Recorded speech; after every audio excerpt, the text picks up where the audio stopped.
का हो गोरखपुरिया भौजी, नौटंकी इतना कर ले। तो हेलो यूट्यूब फैमिली, हमारे चैनल में आप लोग को स्वागत है। तो गाइस फाइनली गोरखपुरिया भौजी मान ही गए कि मुझे बच्चा रखना है, पर इतना नौटंकी क्यों किए आप खुद देखो। मैं अपन बाबू चाहिए, दूसरा बाबू नहीं। तुझे तोर बाबू चाहिए।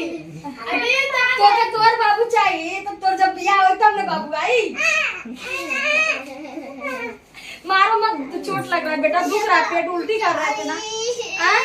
तुझे बाबू चाहिए। अरे यार इधर पागल बने। इस समय कोई चीज पच नहीं रहा, उल्टी बहुत दिनों से भी हो रहा था, लेकिन हम लोगों को मालूम नहीं था, तो इसलिए कुछ समझ में नहीं आ रहा था, बहुत डिस्टर्ब। तो गैस गोरखपुरिया भौजी के और महादेव के बाद ये वीडियो में एक नोट किए होंगे कि इनको पहले से पता नहीं था कि उल्टी हो रहा है से बच्चे ही रहे।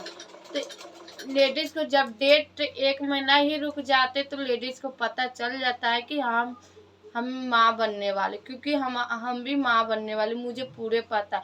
उनको तो 3 बच्चा है। तो ये बच्चे के चक्कर में वो व्यूज के लिए इतना झूठ बोली कि मुझे पता नहीं था कि मुझे बच्चा है, पर उनको पता